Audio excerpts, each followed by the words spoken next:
सो बातें कर रहे थे हम कोई बिजनेस स्ट्रैटेजी की।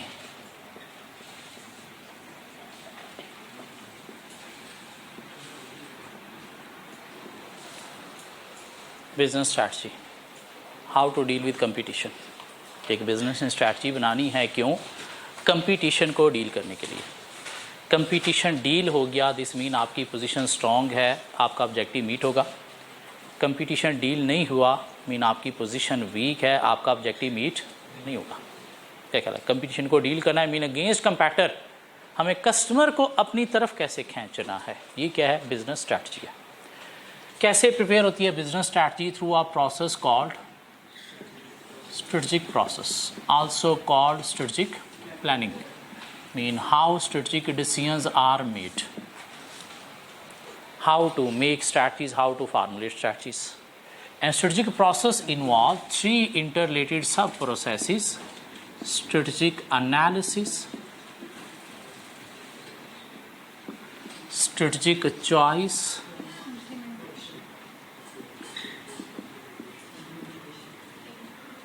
and strategic implementation.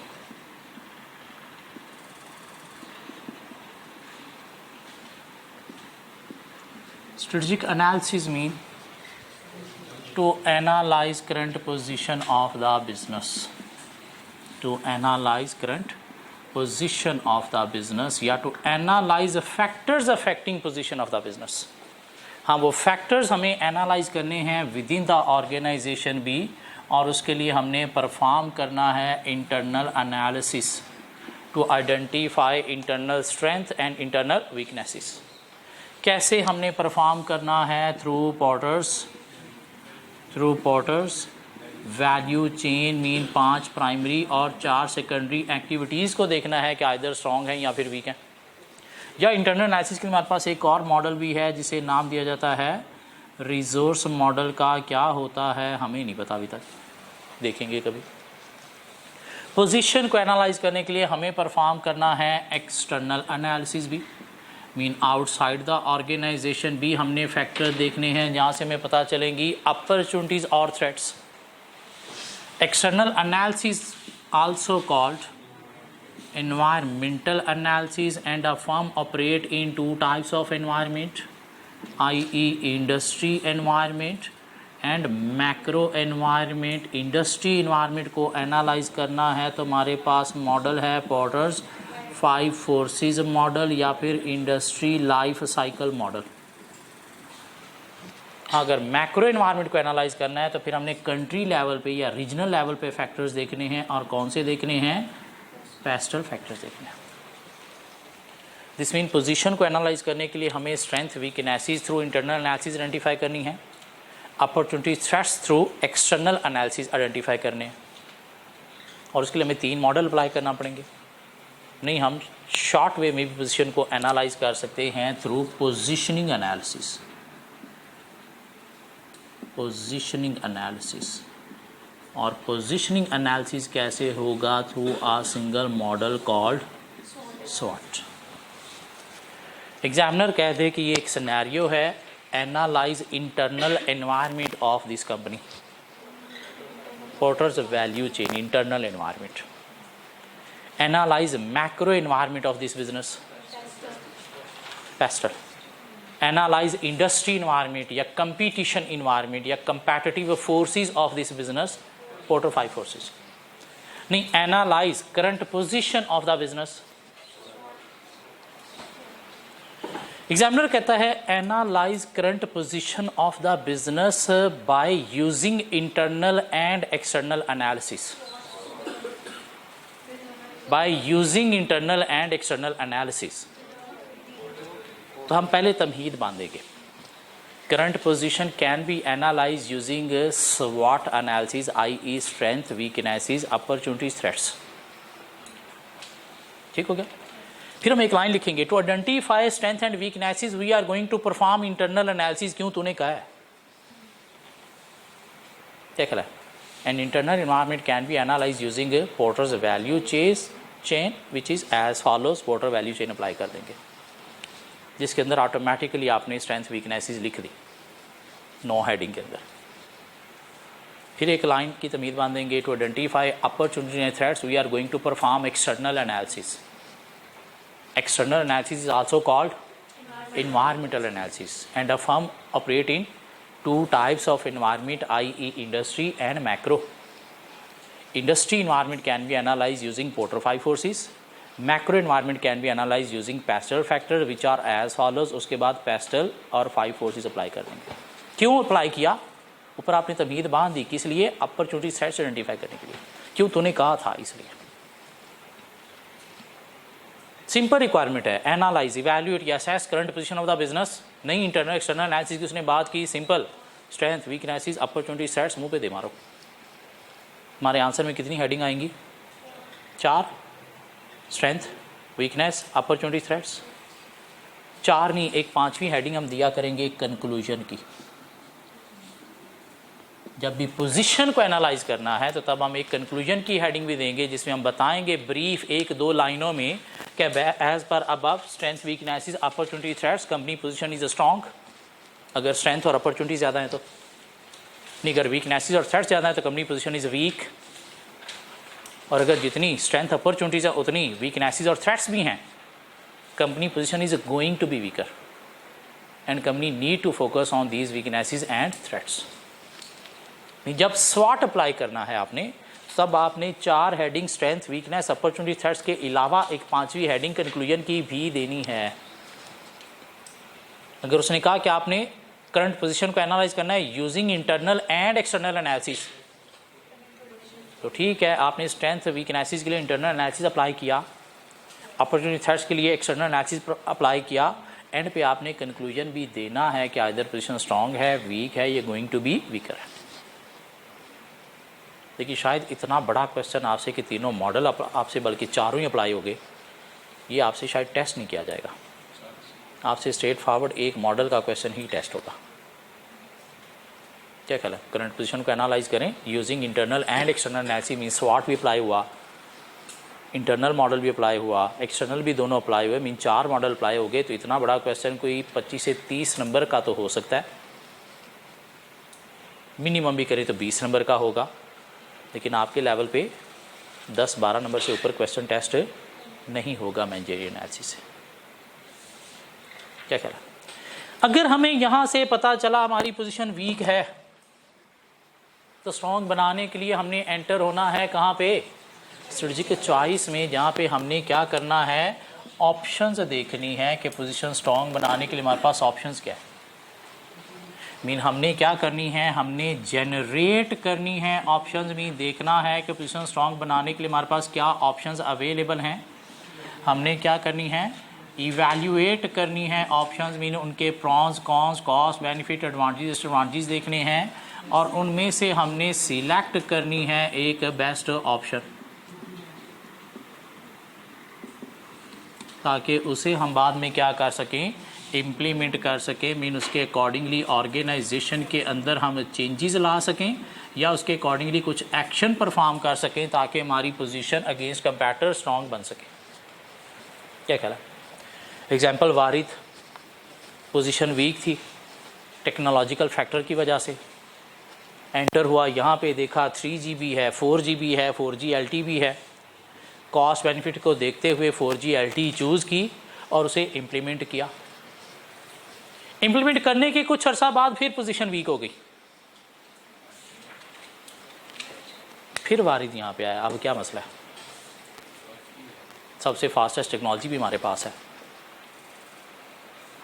तो यहाँ से आके पता चला कंपैटिटिव फोर्स, एक चाइना की कंपनी जोंग, जिसकी कॉस्ट कम है, हमारी कॉस्ट ज़्यादा है, हम उसके पैकेजेस को compete नहीं कर पा रहे, उसके पैकेजेस की कॉस्ट कम है, हमारे पैकेजेस की कॉस्ट ज़्यादा है, जिस वजह से कस्टमर हमें नहीं उसे ज़्यादा प्रेफर कर रहा है।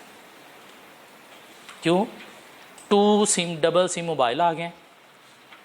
जो वारिद वाले हैं उन्होंने भी साथ दूसरी जोंग की सिम लगाई है और नेट पैकेज सब कुछ वो यूज़ कर रहे हैं।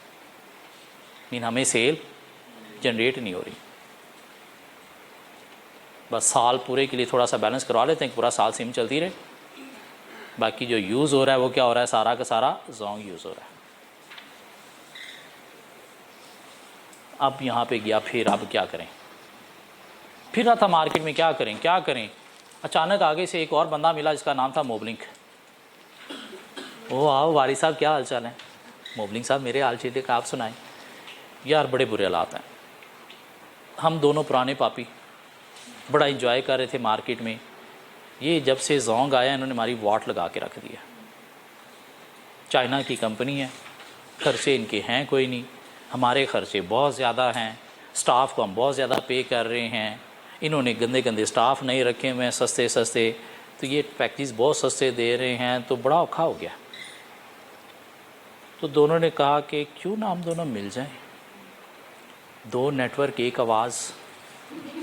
हाँ, तुम्हारे फ्री मिनट मेरे कस्टमर के फ्री मिनट, मेरे फ्री मिनट तुम्हारे कस्टमर के लिए भी फ्री मिनट। और ज़्यादातर पुराने जो लोग हैं उनके पास नंबर हैं ही किसके, मोबलिंग के या वारिद के।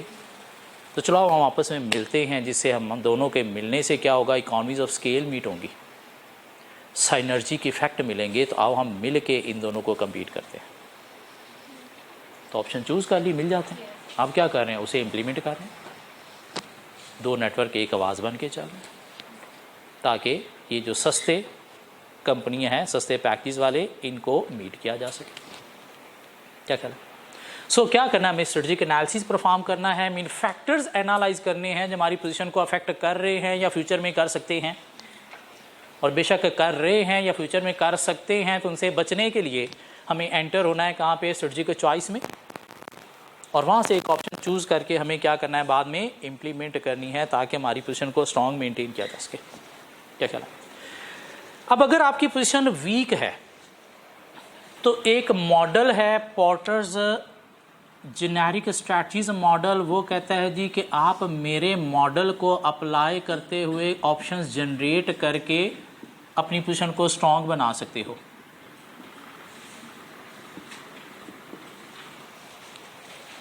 मीन एक बिजनेस की पोजीशन वीक कब होती है, जब उसके पास कस्टमर नहीं होता। कस्टमर आ जाए तो आपकी पोजीशन स्ट्रांग हो जाएगी। क्यों? ये कस्टमर आपके पास है तो सारी दुनिया आपके साथ है। अगर ये कस्टमर आपके साथ नहीं है तो दुनिया में कोई भी आपको मुंह नहीं लगाएगा। तो इसलिए पोर्टर ने हमें एक मॉडल दिया, पोर्टर जेनेरिक स्ट्रैटेजीज मॉडल, जो कहता है कि मेरे मॉडल को यूज़ करते हुए आप क्या कर सकते हो, पोजीशन स्ट्रांग बनाने की ऑप्शंस जनरेट कर सकते हो। हाँ, उनमें से फिर आप कोई एक ऑप्शन सिलेक्ट करके अपनी पोजीशन को स्ट्रांग बना सकते हो। जेनेरिक का मतलब है जनरल, मीन एक बिजनेस पोजीशन को स्ट्रांग बनाने के लिए, कस्टमर को अपनी तरफ खींचने के लिए कोई 3 तरह की जनरल स्ट्रैटेजीज जो है वो अडॉप्ट कर सकता है। क्या स्ट्रैटेजीज अडॉप्ट कर सकता है? एक स्ट्रैटेजी का नाम है कॉस्ट लीडरशिप, एक स्ट्रैटेजी का नाम है डिफरेंशिएशन या प्रोडक्ट डिफरेंशिएशन,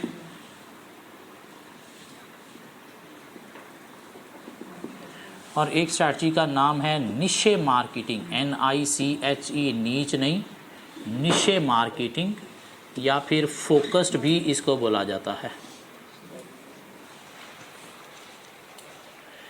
मीन एक बिजनेस अपनी पोजीशन को स्ट्रांग बना सकता है, कस्टमर को अपनी तरफ खींच सकता है, अगेंस्ट कंपैक्टर कस्टमर को अपनी तरफ खींच सकता है, कंपैक्टर का कस्टमर भी अपनी तरफ खींच सकता है। कैसे? इन तीनों में से कोई एक जनरल स्ट्रैटेजी अडॉप्ट करके। कॉस्ट लीडरशिप क्या है कि आपने कस्टमर को खींचना है, कैसे खींचना है? Through cost cutting, lower prices charge करके। इन कस्टमर को खींचना है कैसे? वही क्वालिटी जो मार्केट में बाकी दे रहे हैं, लेकिन आपने लो प्राइस पे देनी है। क्यों? लो प्राइस पे दोगे कस्टमर आपको प्रेफर करेगा। हाँ, वो लो प्राइस आपने कैसे ऑफर करनी है? Through cost cutting. और कॉस्ट कटिंग इस तरह से करनी है कि प्रोडक्ट की क्वालिटी इफेक्ट ना हो। ये कैसे हो सकती है? Economies of scale, large scale production पे चले जाओ, बल्क डिस्काउंट भी आपको परचेज पे मिलेंगे, पर यूनिट कॉस्ट सेविंग भी होगी, जिससे आपकी पर यूनिट कॉस्ट कम हो जाएगी। क्या कह रहा है? अगर मार्केट प्राइस पे भी बेचोगे तो आपका पर यूनिट मार्जिन बढ़ जाएगा, और अगर थोड़ी प्राइस कम कर दोगे तो भले भले हो जाएगी, सारी मार्केट भी आपके पास आ जाएगी। क्या कह रहा है? कॉस्ट को कम करना है कैसे? आइडल टाइम को कंट्रोल करके, वेस्टेज ऑफ मटेरियल को कंट्रोल करके। ये कैसे कंट्रोल हो सकती है? मशीनरी प्लांट नया लेके, जिसमें वेस्टेज साथ साथ रिसाइकल होता रहेगा, जो ज़्यादा एफिशिएंट भी होगा नई टेक्नोलॉजी के थ्रू। क्या करो? ट्रांसपोर्टेशन कॉस्ट को बचा लो। पैकेजिंग कॉस्ट को बचा लो, जिससे पर यूनिट कॉस्ट जितनी भी कम होगी आप उतना कम प्राइस ऑफर करके कस्टमर को अपनी तरफ अट्रैक्ट कर सकते हो। तो ये एक ऑप्शन है आपके पास पोजीशन को स्ट्रॉन्ग बनाने की, through cost cutting, lower prices offer करके कस्टमर को अट्रैक्ट करना। मेन फोकस प्राइस के ऊपर नहीं है, मेन फोकस कॉस्ट के ऊपर है। हाँ, उसके बाद प्राइस कम करके कस्टमर को खींचना है। यह ऑप्शन क्या है? डिफरेंशिएशन। मीन प्राइस वही मार्केट वाली जो कंपैक्टर ऑफर कर रहा है, लेकिन आप क्या करो, अपनी प्रोडक्ट के फीचर्स थोड़े से इन्हांस कर दो, थोड़ी सी क्वालिटी जो है वो अच्छी दे के कस्टमर को अपनी तरफ अट्रैक्ट कर लो। अब फीचर क्वालिटी अच्छी देने से आपकी पर यूनिट कॉस्ट बढ़ेगी, लेकिन जब सेल का वॉल्यूम बढ़ेगा तो आपकी प्रॉफिटेबिलिटी ऑटोमेटिकली जो है वो आपके बिजनेस को बेनिफिट दे देगी।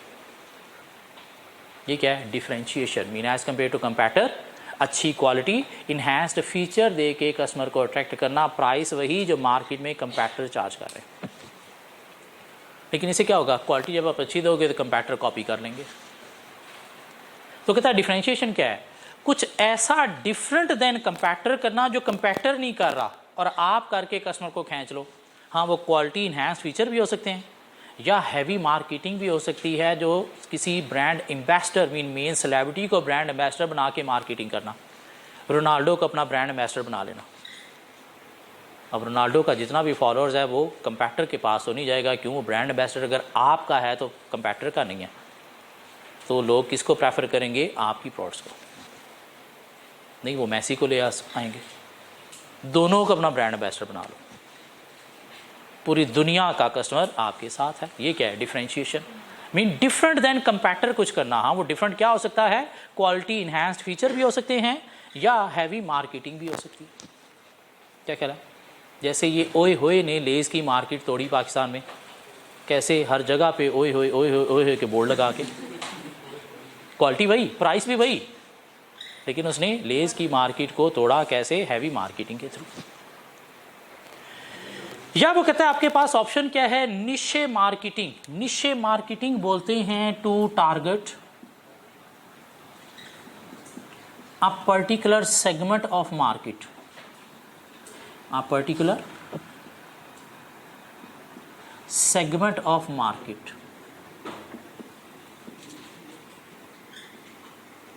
पर्टिकुलर सेगमेंट बोलते हैं टाइप ऑफ कस्टमर को।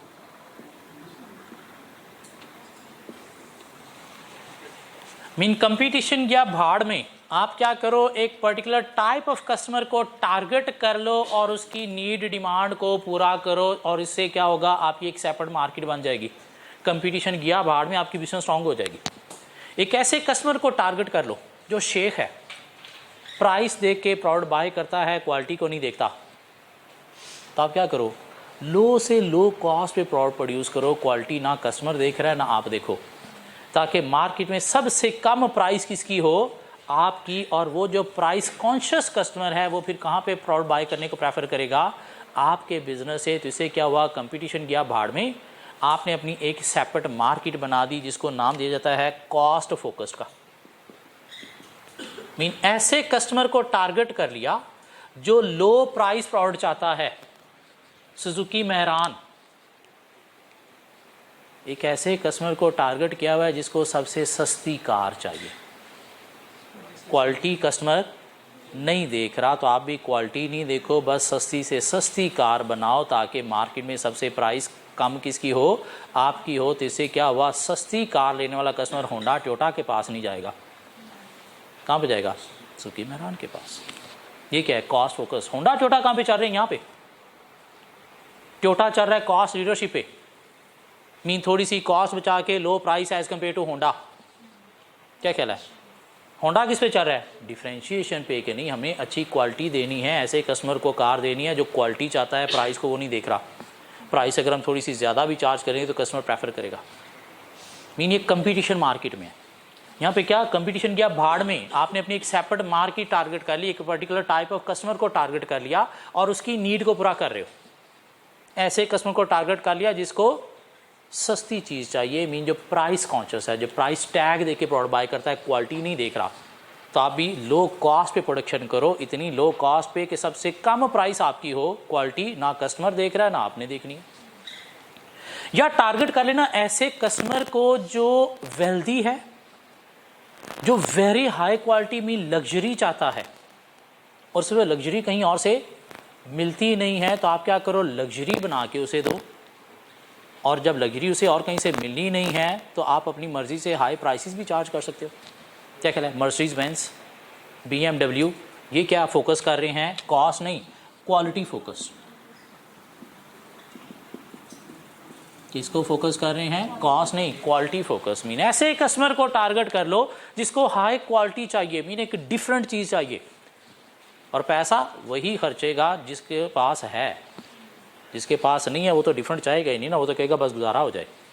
तो ये जो डिफरेंट वाला है, इसके पास पैसा बड़ा है, तो फिर आप अपनी मर्जी से हाई प्राइसेस भी चार्ज कर सकते हो। क्यों? इसको ये चीज़ कहीं और से दुनिया में मिलेगी नहीं। मिलेगी तो आपने कम करनी है, वरना तो उतनी चार्ज करोगे। जिसकी एक एग्जांपल उसने दी है एस्टन मार्टिन।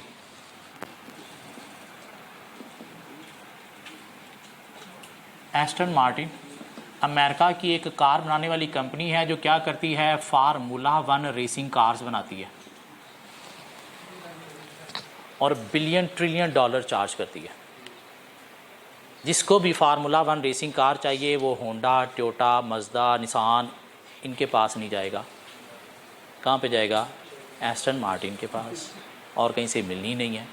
तो एस्टन मार्टिन क्या करेगा, फिर अपनी मर्ज़ी से हाई प्राइस भी चार्ज कर सकता है, मीन एक्सप्लॉइट करेगा कस्टमर को। क्यों? टारगेट कर लिया ऐसे कस्टमर को जिसको रेसिंग कार चाहिए। और इतना महंगा शौक कोई पैसे वाला ही बर्दाश्त करेगा, गरीब आदमी तो बर्दाश्त कर नहीं सकता। तो इसलिए जितनी मर्जी प्राइस चार्ज करें, लोगों की मजबूरी है, उसने खरीदनी है ऐसे से। क्या कह रहा है? तो बिजनेस पोजीशन को स्ट्रांग बनाना है। कैसे? कस्टमर को खींच के।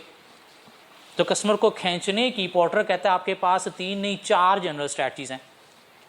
Cost leadership through cost cutting, lower prices charge करके कस्टमर को खींचना। डिफरेंशिएशन मीन एनहांस्ड फीचर या अच्छी क्वालिटी दे के, या डिफरेंट देन कंपैटिटर कुछ करके कस्टमर को खींचना। जब आप क्वालिटी अच्छी दे रहे हो, फीचर इन्हांस दे रहे हो, तो लाइक आईफोन आप थोड़ी सी प्राइस हाई भी चार्ज करोगे तो कस्टमर विलिंग टू बाय होगा। क्या कह रहा है? या फिर क्या है? Niche marketing mean to target a particular segment mean particular type of customer target करके उसकी नीड को पूरा करना। मीन फोकस कर लेना एक पर्टिकुलर टाइप ऑफ कस्टमर को। कंपटीशन गया भाड़ में, आपने अपनी एक सेपरेट मार्केट बना के विजन स्ट्रॉन्ग।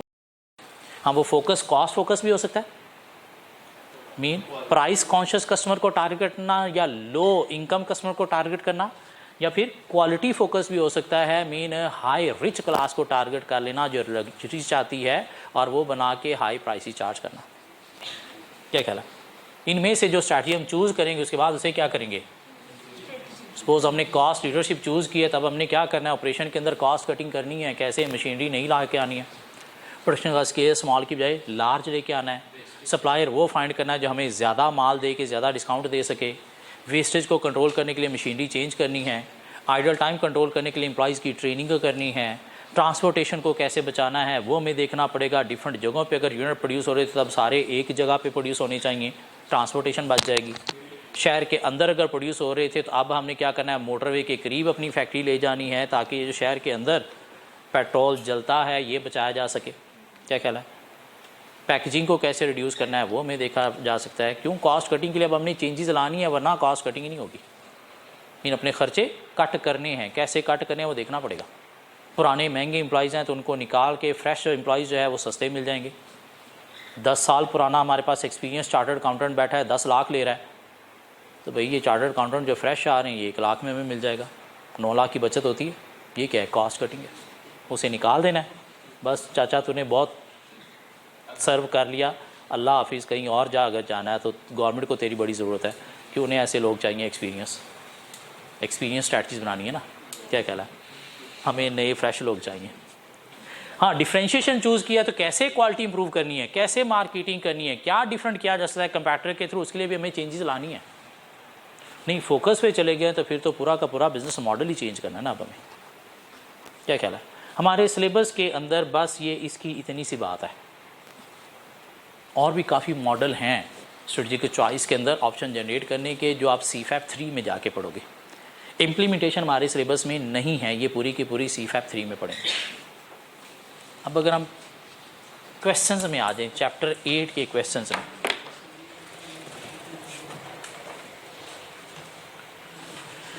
चैप्टर 8 के क्वेश्चंस में अगर आप लोग आए,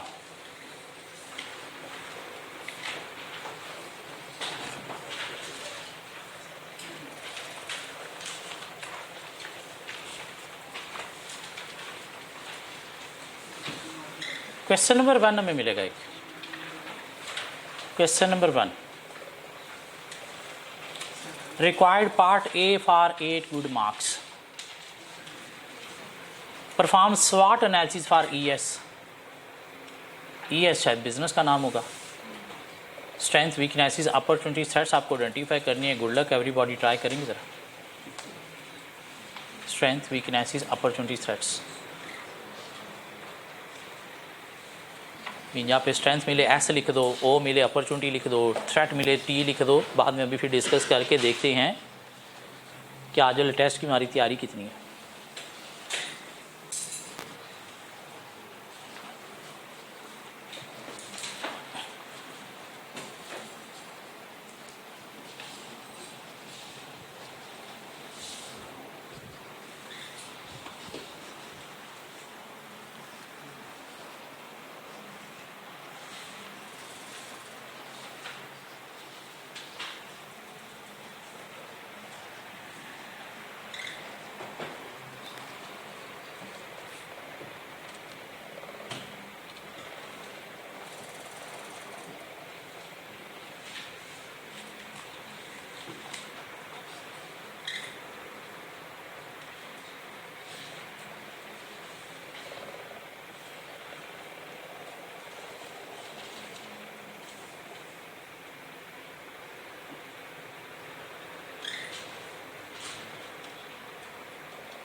जी मिल रहे हैं कुछ पॉइंट्स।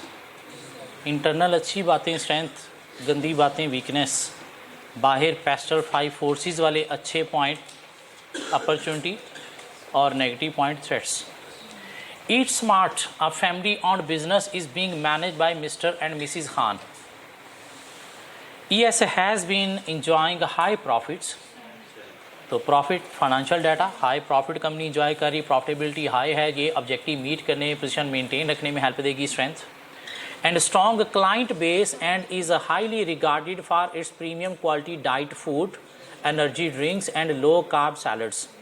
सो क्लाइंट बेस अच्छी है, मीन कस्टमर जो है वो कंपनी के साथ है, लाइक एक तरह का मार्केट शेयर कंपनी का अच्छा है, और company premium quality mean high quality products भी दे रही है जो कस्टमर को रिटेन रखने में हेल्प देगी। तो इनको 3 सेपरेट स्ट्रेंथ बनाई जा सकती हैं, profitability separate, client base separate और high quality food items. The food is prepared, नहीं कस्टमर कंपनी के साथ है, क्यों? कंपनी की क्वालिटी प्रोडक्ट्स की बेस पर, कंपनी की अच्छी सर्विसेज की बेस पर। कस्टमर आपके बिजनेस का टाइप का है, वो सोशल फैक्टर होता है। तो ऐसा नहीं उसने कहा कि कस्टमर जो है वो हाई क्वालिटी को बहुत ज़्यादा प्रेफर कर रहा है, हाई क्वालिटी फूड के लिए तड़प रहा है मार्केट में, कहाँ से मिलेगी हमें, तो वो सोशल फैक्टर बना सकते हैं। ठीक हो गया। The food is prepared under the supervision of Mrs Khan, a foreign qualified nutritionist who has hired a team of qualified staff having a sound knowledge and experience। तो एक तो फॉरेन क्वालिफाइड न्यूट्रिशनिस्ट ऑनर के under food prepare हो रहा है जिससे product की quality को इंश्योर किया जा रहा है, तो ये एक स्ट्रेंथ है। और फिर स्टाफ जो है वो क्या है, आपका नॉलेजेबल है, एक्सपीरियंस है, तो एक्सपीरियंस के थ्रू भी बिजनेस ऑपरेशन को बेस्ट वे में परफॉर्म करने में हेल्प देगा, तो ये सेपरेट स्ट्रेंथ है। Mr. Khan is a marketing graduate and look after the supply chain activities. Supply chain में प्रोडक्ट बाय करनी है सप्लायर से या कस्टमर को सप्लाई डिलीवर करनी है, i.e. from ordering and safe storage of ingredients to dealing with customer complaints and encouraging feedback. तो company customer complaints feedback को फोकस कर रही है, जहाँ से अगर कोई मसले सामने आते हैं तो इम्प्रूवमेंट का चांस जो है वो निकलेगा। तो ये क्या है, स्ट्रेंथ है। ये एक्सटर्नल फैक्टर है। इंटरनल कंपनी कस्टमर कंप्लेंट्स ले रही है, क्यों ले रही है, ताकि हमें पता चले कस्टमर को कहाँ कहाँ पे मसले हैं, ताकि उन चीज़ों को हम फर्दर इम्प्रूव करके कस्टमर को और ज़्यादा खुश, हैप्पी, सेटिस्फाई कर सकें। तो ये भी कस्टमर को रिटेन करने में, पोजीशन को मेंटेन रखने में हेल्प देगी। तो ये भी क्या है, इंटरनल स्ट्रेंथ।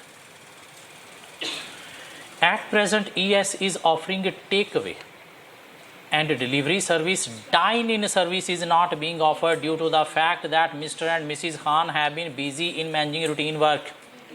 एक तो कंपनी जो है वो डाइन इन सर्विसेज नहीं दे रही, तो डाइन इन का कस्टमर जो है वो लूज़ होगा टुवर्ड्स कंपैक्टर, जिससे पोजीशन अफेक्ट हो सकती है। और दूसरा, मिस्टर खान और मिसिज खान बहुत ज़्यादा बिजी हैं रूटीन ऑपरेशंस में, तो ये एक्सटर्नल फैक्टर्स या लाइक ग्रोथ ऑफ बिजनेस को, प्लानिंग को, स्ट्रैटेजी मेकिंग को फोकस नहीं कर सकेंगे, टाइम नहीं दे सकेंगे, तो ये चीज़ फ्यूचर पोजीशन को वीक कर सकती है। तो ये दोनों वीकनेस है। डाइनिंग सर्विसेज ना देना एक सेपरेट वीकनेस है जो कस्टमर को लूज़ करेगी, और दूसरा ये बिजी हैं तो planning, strategy making, business growth को फोकस नहीं कर सकेंगे। क्यों, ग्रोथ होगी तो इकॉनमीज ऑफ स्केल मीट करके आप कंपैक्टर को कम्पीट करोगे। अगर इकॉनमीज ऑफ स्केल की तरफ गई नहीं तो फंस जाओगे, रुक जाओगे। ES relies on word of mouth and social media pages for promoting the business. यहाँ पे आप अपॉर्चुनिटी भी लिख सकते हो कि सोशल मीडिया में एक टेक्नोलॉजी अवेलेबल है जिसके थ्रू आप मार्केटिंग कर रहे हो और फर्दर करके कस्टमर को अट्रैक्ट कर सकते हो। नहीं, टेक्नोलॉजी को यूज़ करते हुए सोशल मीडिया के थ्रू मार्केटिंग करके बिजनेस जो है वो कस्टमर को अट्रैक्ट कर रहा है, तो ये इंटरनल स्ट्रेंथ भी लिखी जा सकती है। तो दोनों तरफ लिखना एक ही जगह पे, आइदर अपॉर्चुनिटी, तो फिर एक्सटर्नल बात करोगे कि टेक्नोलॉजी अवेलेबल है, कौन सी, सोशल मीडिया मार्केटिंग, जिसको कंपनी फर्दर यूटिलाइज करके कस्टमर को अट्रैक्ट करके पोजीशन को स्ट्रॉन्ग बना सकती है। लेकिन ये चूंकि शायद उसने इंटरनल बात की है तो इसलिए स्ट्रेंथ में लिख दो। ठीक हो गया। सभी तक हमें कोई 5-6 स्ट्रेंथ मिली हैं, 2 वीकनेस मिली हैं।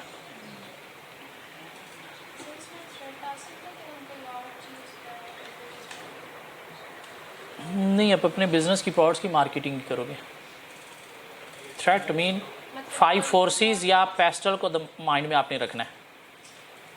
5 फोर्सेस या पेस्टल को माइंड में रखना है, उसके अलावा कुछ नहीं सोचना। अपॉर्चुनिटी थ्रेट्स में 5 फोर्सेस पेस्टल को माइंड में रखना है। हाँ, इंटरनल की जितनी भी बातें हैं वो स्ट्रेंथ वीकनेस में। ठीक हो गया। Given the low setup cost and growing demand for healthy food. नहीं, सेटअप कॉस्ट, ऐसा बिजनेस बनाना जो है वो कम कॉस्ट पे बनता है, और ऐसे बिजनेस की डिमांड भी, मीन इंडस्ट्री भी ग्रोथ में है। तो ये क्या शो कर रहा है, threat of new entrants high, mean barrier जो है वो नहीं है। तो ये नए इन्वेस्टर्स को अट्रैक्ट करते हुए कंपटीशन को इंक्रीज करके कंपनी की फ्यूचर पोजीशन को वीक कर सकता है थ्रेट।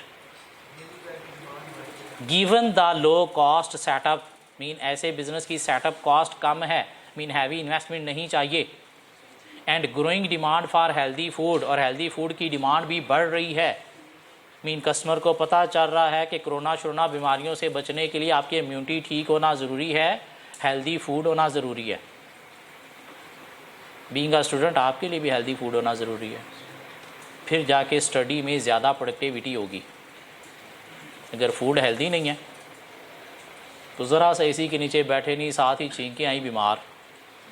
क्यों, इम्यूनिटी सिस्टम आपका वीक है, उसका हेल्दी फूड के साथ बहुत ताल्लुक़ है। इम्यूनिटी सिस्टम स्ट्रॉन्ग है, बीमारियां दूर से देख के ही परे हट जाएंगी, आपके करीब नहीं आएंगी। इम्यूनिटी सिस्टम वीक है, दूर से देखेंगी ये हमारा टारगेट है, आके चिमट जाएंगी। पूरे पूरे 6 माह आपको सर्दियों में फ्लू ही रहेगा, क्यों? आपकी डाइट अच्छी नहीं है और ज़रा सी बीमारी है पढ़ नहीं सकते आप। हेल्दी फूड नहीं है, ज़रा सा पढ़ने बैठोगे इधर पीड़ निकल आई, इधर पीड़ निकल आई, आपको टेक चाहिए और जैसी टेक लगी साथ ही मर गए, पढ़ाई गई पहाड़ में। क्या ख्याल है? 24 घंटे में से 15-15 घंटे संडे को सोते ही रहते हो आप। हालांकि 8 घंटे में नींद पूरी हो चुकी थी, बाकी 7 घंटे आपने वेस्ट किए हैं, टाइम किल किया, कोई अच्छा ख्वाब ही नहीं देखा आपने। हाँ, ये अच्छी ज़िंदगी नहीं है कि आप चार्टर्ड अकाउंटेंट के स्टूडेंट हो और संडे को 15-15 घंटे सोए ही रहोगे। तो भाई 8 घंटे में बस नींद पूरी हो गई, उठ जाओ आप, पढ़ो आप बैठ के। ये 7 घंटे टाइम किल किया, वेस्ट हो गया। इतना बफर टाइम आपके पास, 7-7 घंटे आप आज संडे को हर वीक में वेस्ट करोगे। अच्छी डाइट होना बहुत ज़रूरी है, अच्छी प्रोडक्टिविटी इन स्टडी के लिए। अच्छी डाइट, मरी मुर्गियों के पिज़्ज़े शवारमे बर्गर नहीं। चिकन की प्राइस पिछले 1 माह में डबल होगी, आपका शवारमा उतने का है। कभी ये सोचा है? ये क्यों नहीं बढ़ा? क्योंकि इनका ठेका है किसके साथ? पोल्ट्री फार्म वालों के साथ, कि जो मरी मुर्गियां होंगी वो आपने हमें जो है 100 रुपये किलो बेचनी है। क्यों? आपने वैसे तो फेंकनी है, हम आपसे 100 रुपये किलो ख़रीद लेंगे और उनके कीमे बना के आपको शवारमे में डाल के सॉसी सूसी डाल के दे देते हैं कि ना कोई खुशबू आएगी और ना कोई टेस्ट आएगा। क्या ख्याल है? क्या खाना चाहिए? रोटी दाल सब्ज़ी के साथ। फ्रेश फ्रूट खाना चाहिए। फ्रेश फ्रूट के जूस, डब्बों वाले जूस नहीं जो आप फ्रिजों में हॉस्टल में रख के बैठ जाते हो, हम जूस पी रहे हैं,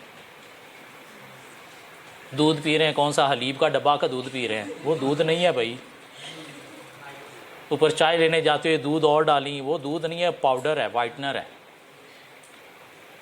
क्या ख्याल है? हेल्दी डाइट बहुत ज़रूरी है स्टडी में अच्छी प्रोडक्टिविटी के लिए।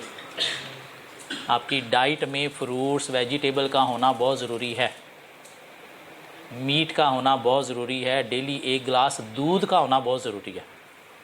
वो दूध हमें मिलता नहीं है, ढूंढो मिल जाएगा मार्केट से। बड़े यहाँ पे गुजरों की दुकानें हैं, वहाँ से खालस दूध मिल जाता है। ये जो स्टोरों से आप हलीब मिल्क पैक के डब्बे लेके पी रहे होते, ये दूध नहीं होता। क्या ख्याल है? जो दूध शेल्फ पे पड़ा है बगैर फ्रिज के, क्या वो दूध है? हाँ, रख सकते हो बगैर फ्रिज के दूध? नहीं, जो फ्रिज के अंदर पड़ा है वो दूध है, जिसके ऊपर कुछ 5-6 दिन की एक्सपायरी डेट है मैक्सिमम, बस इससे ज़्यादा वो फ्रिज में भी नहीं रह सकता। इसलिए डाइट को ठीक करो ताकि पढ़ते वक्त आप लॉन्गर आवर्स बैठ के पढ़ सको। बॉन्स स्ट्रॉन्ग होंगी तो लॉन्गर आवर्स बैठ के पढ़ोगे। ये कुछ लोग दूध सोडा पीते हैं। दूध से मिलना है आपको कैल्शियम, जिसने आपकी बॉन्स को स्ट्रॉन्ग करना है। सोडे का काम है कैल्शियम को सक करना, ख़त्म करना। और दूध में जब आप सोडा मिलाते हो तो क्या हुआ? उसने कैल्शियम ख़त्म कर दिया, पीछे बच गया सिर्फ और सिर्फ फैट्स, जिनका बॉडी को कोई फ़ायदा नहीं हुआ, बस टेस्ट मिला आपको। अच्छा खाना खाना है, मार्केट से एक मटन कढ़ाई खानी, उसके बाद सोडा मंगवा लेना है। जिसने क्या करना है, वो जो मटन ने एक टाइम में नॉर्मली जब डिज़ोल्व होना है, हज़म होना है, तो उसको 3-4 घंटे चाहिए। उस 3-4 घंटों में जब वो डाइजेस्ट होगा तो आपको न्यूट्रिशन प्रोवाइड करेगा।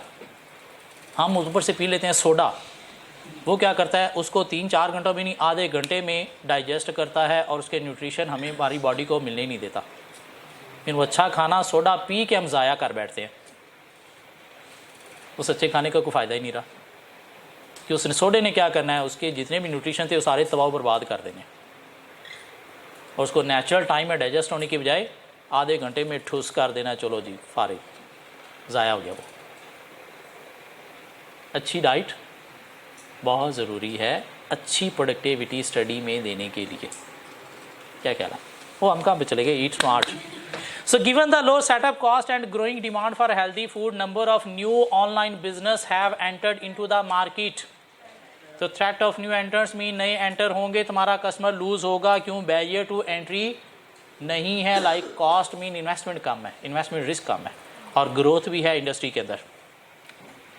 So some restaurant have also started to offer separate diet food menu. ये भी थ्रेट है, क्यों कस्टमर अगर उधर जाते हैं तो उससे भी हमारा बिजनेस अफेक्ट हो सकता है। BFit BF, a chain of fitness center, has approached ES to partner with them in preparing diet plans and meals for its members. Partnering with BF would mean hiring of additional staff at various level of operation and management. एक तो BF के साथ अगर हम जाते हैं तो वहाँ से भी हमें कस्टमर मिलेगा या एक्स्ट्रा इनकम का सोर्स मिलेगा, क्यों उसके जो जिम करने आते हैं लोग उनको हम डाइट प्लान बना के देंगे, तो यहाँ से कुछ इनकम भी जनरेट होगी, यहाँ से कुछ कस्टमर भी हमारी तरफ अट्रैक्ट होगा जो हमारी पोजीशन को स्ट्रॉन्ग बनाने में हेल्प देगा, अपॉर्चुनिटी। लेकिन उसके साथ जाने से हमें एडिशनल स्टाफ चाहिए होगा तो हमारी कॉस्ट बढ़ जाएगी और वो कॉस्ट बढ़ने से हमारा प्रॉफिटेबिलिटी अफेक्ट हो सकती है। तो ये एक करंट नहीं फ्यूचर के पॉइंट ऑफ व्यू से वीकनेस, क्यों हमने सिर्फ करंट नहीं फ्यूचर भी देखना होता है। तो स्ट्रेंथ काफ़ी सारी हमें मिली, कोई 3 वीकनेसेस मिली, एक अपॉर्चुनिटी मिली और कोई 2 थ्रेट्स हमें मिले, तो मिला के कोई 8 पॉइंट बनते हैं। ज़रूरी नहीं कि चारों हेड में 2-2 पॉइंट होने चाहिए, नहीं, some factors are more important than others. तो इसलिए एक हेड में 5 पॉइंट, बाकी तीनों में 1-1 हो सकता है, किसी एक हेड में कुछ भी ना आए, यूँ भी हो सकता है। ज़रूरी नहीं ज़बरदस्ती आपने चारों के चारों हेड पूरे करने हैं। Part B of the question for 6 marks. Identify the activities forming part of primary activities, primary value chain. What is primary value chain? Inbound logistic operation, outbound logistic marketing and sales and services. So identify the activities forming part of primary value chain as suggested by Porter and give 2 examples related to each such activity in ES. In 5 primary activities को आपने define करना है। वही एक line जो हमने board पे define किया था। इनबाउंड लॉजिस्टिक क्या है, how inputs are handle, mean handling, purchasing, delivery या मैनेजिंग मटेरियल। अब ES की कोई 2 एग्जांपल दो, ES की 2 एग्जांपल दो। परचेज करना meat, fruit, vegetables from different suppliers, और उसके बाद क्या करना, उसे ला के फ्रिज में, रेफ्रिजरेटर में स्टोर करना। क्या कहला, operations converting input into output. ES की एग्जांपल दो। Preparation of food items under Mrs Khan supervision, और दूसरा एक तो ये प्रिपरेशन हो गया, दूसरा आप सिर्फ फिनिश गुड्स ही नहीं, कुछ रॉ फूड भी प्रोड्यूस करते होगे ताकि कस्टमर ऑर्डर को क्विकली जो है वो प्रोसेस किया जाए। लाइक कोई बॉयल्ड वेजिटेबल्स या बॉयल्ड मीट जो है वो बना के स्टोर करना, ये भी क्या है, ऑपरेशन। क्या कहला, या डिलीवरी भी आप देते हो, वो तो आउटबाउंड लॉजिस्टिक में बात आएगी। तो प्रिपरेशन है फूड की under supervision of Mrs Khan, या फिर प्रिपरेशन ऑफ रॉ फूड भी है, मीन फुल फूड आइटम भी है और रॉ फूड आइटम भी है। Outbound logistic, how outputs are handled plus deliver to the customer. तो आउटपुट कैसे हैंडल की जाती हैं, लाइक कोई सैलड वगैरह बना के आप फ्रिज में स्टोर करते होगे before receiving order from customer, और क्या करते हो, आप डिलीवर करते हो कस्टमर को for order placed on phone या फिर वेबसाइट।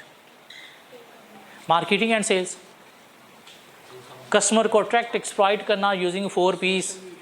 सोशल मीडिया के थ्रू आप जो मार्केटिंग कर रहे हो, और सेल चैनल है आपका क्या अभी करंटली, टेक अवे या delivery rather than dining.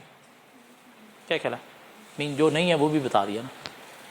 Services, after से सर्विसेज, कस्टमर कंप्लेंट्स लेना, कस्टमर कंप्लेंट्स को लेना, कस्टमर फीडबैक लेना, ये क्या है, आफ्टर सेल सर्विसेज हैं। या वो जो BFit के साथ जाके आप डाइट प्लान बना के दे रहे हो किसको, कस्टमर को, तो ये भी एक तरह की हेल्पफुलनेस प्रोवाइड कर रहे हो। क्या कहलाती है, ये भी क्या है, सर्विसेज का पार्ट है। क्या कहला, कोई 2-3 हेड में तो आप लिख सकते हो, हाँ 2 हेड थोड़े से मुश्किल हो जाएंगे, एक सर्विसेज वाला मुश्किल है और एक थोड़ा सा ऑपरेशन वाला पार्ट मुश्किल है। जिससे आगे एक और क्वेश्चन में मिलेगा, question number 2। Question number 2, question number 2। मेरी कोशिश है आपका पेपर इसी अटेम्प्ट में पास हो जाए। आपने मेरा साथ देना है।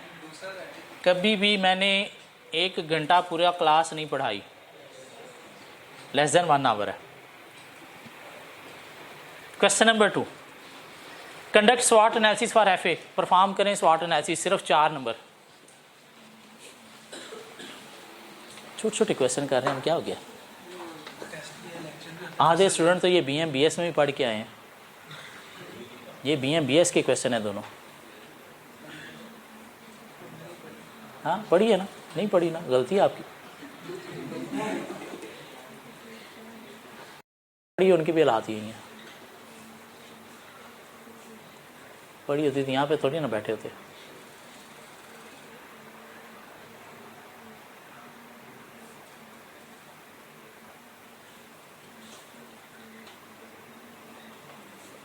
पढ़ कुछ नहीं रहे हम तो, सिर्फ क्वेश्चन टैकल कर रहे हैं, कुछ एक्स्ट्रा तो नहीं हम नॉलेज ले रहे।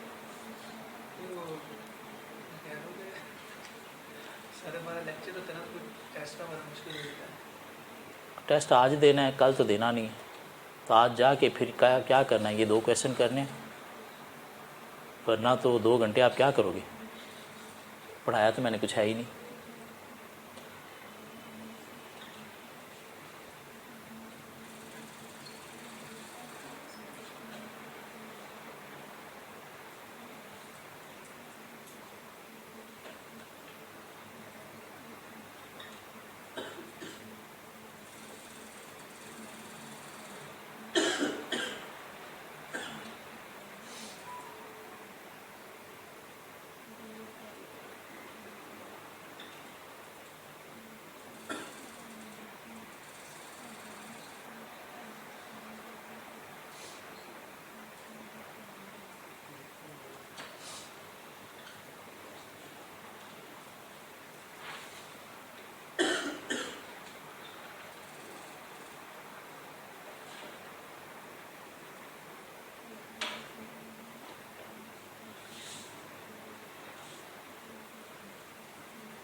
जी, Falcon Air FA is an airline that operates scheduled services to all the major cities within the country and 16 international destination।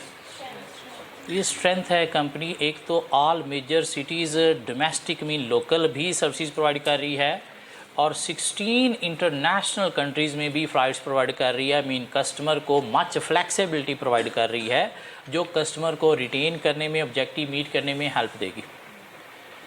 FA takes pride in its excellent customer services and is known for spacious passenger seats। तो company की customer services अच्छी हैं, seats जो है वो spacious mean खुली हैं, जो कस्टमर को सेटिस्फाई करते हुए रिटेन करने में, ऑब्जेक्टिव मीट करने में हेल्प देगी। Strength, it has a fleet of 12 new aircraft and 4 ageing aircraft that it plans to replace with new ones soon. तो 12 नए जहाज़ हैं और 4 पुराने जहाज़ अगर हैं भी तो कंपनी उनको भी रिप्लेस करने का सोच रही है। तो ये थ्रू कॉस्ट एफिशिएंसी, पुरानी गाड़ी तेल ज़्यादा पीती है, नई गाड़ी तेल कम पीती है, तो जहाज़ भी नए कम तेल पिएंगे, मीन कॉस्ट एफिशिएंट होंगे। पुरानों की रिपेयर मेंटेनेंस ज़्यादा होगी, ऑयल ज़्यादा पिएंगे, मीन एफिशिएंट नहीं होंगे, तो कॉस्ट एफिशिएंसी के थ्रू ऑब्जेक्टिव मीट करने में हेल्प देंगे। तो ये भी क्या है? Strength. The ongoing covid pandemic has had gave impact on the global aviation industry and FA operations have also taken a bad hit। It has increased heavy losses due to international travel restriction and there is uncertainty in local air travel business due to the strict travel SOPs to be followed। तो 2 threat हैं, एक तो ongoing pandemic जो है, mean social conditions जो हैं जिसमें लोग अननेसेसरी ट्रैवलिंग को अवॉइड करेंगे तो कस्टमर लूज़ होने से पोजीशन वीक हो सकती है। कंपनी लॉसेस में चल रही है और ये लॉसेस आपकी पोजीशन को अफेक्ट कर सकते हैं, बिज़नेस सर्वाइवल को अफेक्ट कर सकते हैं, तो ये वीकनेस है। और लॉ रेगुलेशन आपको स्ट्रिक्ट जो है वो SOPs फॉलो करने हैं फ्राम गवर्नमेंट अथॉरिटीज़, और फॉलो ना करने की सूरत में फाइन पेनल्टीज़ आपके बिज़नेस को बैडली हिट कर सकते हैं। तो ये एक अलहदा से थ्रेट है। In an effort to support the local aviation industry, the government has waived airport tax for local air travel for the first time. Tax waive होना अपॉर्चुनिटी पॉलिटिकल फैक्टर फेवर में आ गया, जो through cost cutting objective meet करने में help देगा. FA management welcome the government support and is determined to weather the storm cause by the pandemic. नहीं, बस ये तो वही बात, अपॉर्चुनिटी जब मिली है उसको बड़ा वेलकम कर रहे हैं, बड़े खुश हैं, हैप्पी हैं. तो कोई 3 स्ट्रेंथ हमें मिली. वीकनेस एक लॉस वाली, अपॉर्चुनिटी है और कोई 2 थ्रेट्स मिले. Part B of the question for 6 marks. Explain whether the strength of each of Porter's 5 forces has risen or declined for the aviation industry. Aviation mean air travel industry due to the ongoing pandemic. Give a reason for your answer. Mean airline industry के लिए Porter 5 forces apply करनी है, लेकिन pandemic situation को mind में रखते हुए, corona situation को माइंड में रखते हुए. क्यों, ये जिस अटेम्प्ट में आया था क्वेश्चन, शायद 2020 का क्वेश्चन था और तब कोरोना पीक पे था. Threat of new enters high होगा, लो होगा? लो होगा. क्यों? Due to pandemic, low growth, low demand जो है वो इन्वेस्टर क्या करेंगे, हेजिटेट करेंगे टू मेक न्यू इन्वेस्टमेंट. और वैसे भी कैपिटल इन्वेस्टमेंट आपको ज़्यादा चाहिए, जो बैरियर टू एंट्री है, और स्ट्रिक्ट SOPs लॉ रेगुलेशन की कंप्लाइंस भी चाहिए, जो बैरियर टू एंट्री है. और जनरल भी देखा है तो एयरलाइन इंडस्ट्री के लिए आपको स्किल्स भी चाहिए, तो वो भी शायद अभी फौरी अवेलेबल नहीं होंगी. थ्रेट ऑफ सब्स्टिट्यूट हाई या लो? एट नेशनल लेवल लो होगा, नहीं हाई होगा. एट नेशनल लेवल हाई होगा. लोग शायद अपनी गाड़ियों में ट्रैवल करने को प्रेफर करेंगे, कैब को प्रेफर करेंगे या ट्रेन को प्रेफर करेंगे. क्यों? खुला खुला बैठ सकते हैं. प्लेन में साथ साथ बैठना होता है. लेकिन इंटरनेशनल लेवल पे लोगों के पास अदर चॉइस नहीं है ट्रैवल करने के लिए, तो वहाँ पे थ्रेट ऑफ सब्स्टिट्यूट लो होगा. क्या कहला? क्यों? इंटरनेशनल लेवल पे जिसने ट्रैवल करना है उसने करना है, मजबूरी में करना है. पेंडेमिक उसको है या नहीं है? हाँ, थ्रेट ऑफ सब्स्टिट्यूट हम इन अल्टरनेटिव की बात कर रहे हैं. Bargaining power of supplier high होगी या लो होगी? लो होगी. क्यों? पेंडेमिक में लोगों के ऑपरेशन नहीं चल रहे. कई एयरलाइन की तकरीबन 90% जहाज़ जो है वो एयरपोर्ट्स पे पेंडेमिक के दौर में खड़े रहे हैं. बल्कि कई एयरलाइन तो 100% ही ऑपरेशन बंद कर गई थी, क्योंकि सारे कंट्री ने रिस्ट्रिक्शन लगा दी थी, बाहर से कोई नहीं आएगा. क्या ख्याल है? तो उस समय में जहाज़ बंद हो गए, और जब जहाज़ बंद खड़े हैं तो क्या किसी ने नई बाई करने हैं? नहीं. तो उस समय बार्गेनिंग पावर सप्लायर क्या हो गई? लो हो गई. क्यों? प्रोडक्ट की डिमांड नहीं रही. Bargaining power of customer high low? Pandemic के दौर में जितनी सस्ती एयरलाइन की टिकट्स थी, आज तक कभी उतनी सस्ती टिकट्स नहीं देखी गई. एट लोकल लेवल भी, एट इंटरनेशनल लेवल भी. क्यों? लोग ट्रैवल करने से डर रहे थे. क्यों? दूसरे कंट्री में जाके मर गए तो. क्यों? कोरोना रास्ते में भी हो सकता है. कोरोना के जो नए नए दिन आए थे, याद करो, बाहर निकलते हुए भी डर लगता था. पता नहीं, घर के दरवाजे को टच करते हुए डर लगता था कि मतलब कुछ कोरोना ही ना हो जाए. हाँ, तो लोग भी ट्रैवल, अननेसेसरी ट्रैवल को अवॉइड कर रहे थे. तो उस समय कस्टमर बार्गेनिंग पावर क्या थी? हाई थी. मीन कस्टमर नहीं था और एयरलाइन को लो फेयर जो है वो ऑफ़र करना पड़े. मीन अपनी मर्ज़ी से फेयर चार्ज नहीं कर पा रही थी. कंपैरेटिव राइवलरी स्ट्रॉन्ग या वीक? इंडस्ट्री ग्रोथ रेट लो, तो स्ट्रॉन्ग. प्राइस वार्स चल रही थी, लड़ रही थी एयरलाइंस अपने आपस में कि हमें कस्टमर मिले, हमें कस्टमर मिले, क्योंकि कस्टमर मार्केट के अंदर नहीं था. इंडस्ट्री ग्रोथ रेट क्या है? लो है. क्या ख्याल है? So threat of new entrants low, threat of substitute international पे लो, नेशनल पे हाई हो सकता है. Supplier power low, customer power high, comparative rivalry low, comparative rivalry high, sorry high. Part C of the question for 5 marks based on your analysis in A and B above. ऊपर जो आपने SWOT और 5 forces apply किया उनको base बनाते हुए provide recommendation to FA with supporting reason. FA को क्या करना चाहिए? पहले तो कॉस्ट कटिंग करनी चाहिए। क्यों? बिज़नेस ऑपरेशन प्रॉपर्ली परफॉर्म नहीं हो रहे, रेवेन्यू जनरेट नहीं हो रहा, तो बिज़नेस सर्वाइवल के लिए क्या करना चाहिए? Cost cutting in the operation को कंसीडर करना चाहिए ताकि प्रॉफिटेबिलिटी को मेंटेन किया जा सके, लॉसेस को जितना भी हो सके अवॉइड किया जा सके। लोकल ट्रैवल को ज़्यादा जो है वो प्रमोट करना चाहिए। क्यों? लोकल ट्रैवल पे उतनी रिस्ट्रिक्शन नहीं है जितनी इंटरनेशनल पे रिस्ट्रिक्शन लग चुकी हैं। क्यों? कुछ कंट्रीज़ ने बिल्कुल ही फॉरेन फ्लाइट्स बैन कर दी हैं। तो क्या करना चाहिए? लोकल ट्रैवल को प्रमोट करना चाहिए थ्रू लो फेयर्स, कस्टमर को अट्रैक्ट करना चाहिए ताकि कस्टमर ट्रेन या बस को छोड़ के प्रेफर करें किसको? एयर ट्रैवल को। SOPs की कंप्लायंस के लिए अपना इंटरनल कंट्रोल सिस्टम स्ट्रॉन्ग बनाना चाहिए। अपने इंटरनल कंट्रोल सिस्टम के अंदर SOPs पॉलिसीज़ को इंक्लूड करना चाहिए, उनकी मॉनिटरिंग करनी चाहिए ताकि नॉन कंप्लायंस की सूरत में गवर्नमेंट की तरफ से कोई सीरियस एक्शन बिजनेस को अफेक्ट ना कर पाए। मार्केटिंग भी करनी चाहिए ताकि कस्टमर को अट्रैक्ट किया जा सके और लो प्राइसेस के थ्रू मार्केटिंग करनी चाहिए। क्यों? मार्केटिंग करने से ही कस्टमर तक अवेयरनेस जाएगी और लो प्राइसेस की इंफॉर्मेशन जाएगी जिससे कस्टमर को अट्रैक्ट करके रेवेन्यू जनरेट किया जा सकता है। 4 जो पुराने एयरप्लेन चेंज करने का प्लान है वो अभी डिले कर देना चाहिए अनटिल कोविड सिचुएशन रिजॉल्व। क्यों? हालात बेहतर होंगे तो फिर उनको चेंज करना है। अभी जो 12 नए हैं उनके थ्रू ही आपके ऑपरेशन चल जाएंगे। क्यों? 16 के 16 शायद पूरे चलेंगे नहीं। आप क्या ख्याल है? तो उनका प्लान क्या करना चाहिए? डिले कर देना चाहिए। ये कोई 4-5 बातें कर दो, 5 नंबर हैं। अब ये कौन सा टॉपिक है? ये टॉपिक का नाम है कॉमन सेंस, जो पेपर के अंदर बैठे हुए चलती नहीं है। वहाँ पे तो हमारे 5 सेंसेस ही काम कर रहे हैं तो बड़ी बात है, कॉमन तो बड़ी दूर की बात है। क्यों? आखिरी जो 1 घंटा होता है ना, हमारी हालत ये हुई होती है ये, और हम क्या लिख रहे होते हैं हमें खुद भी नहीं पता होता, लेकिन हम एग्जामिनर को दे के आते हैं तो उन्हें पढ़ना भी है और इसे हमें नंबर भी देने हैं। बाद में शायद वो हमें मिल जाए, शायद हम खुद भी ना पढ़ पाएँ कि मैं ही लिखा है। क्या ख्याल है? तो इसलिए इस तरह के क्वेश्चन टैकल करने से, एक दफ़ा अभी हाथ से लिखने से ये अप्रोच डेवलप होगी ताकि पेपर के अंदर इस तरह का कोई अनहोना क्वेश्चन आ जाए तो दिमाग में हाँ वो इस तरह का था, किया था, तो फिर टैकल हो जाएगा। भाग जो, कल मिलते हैं।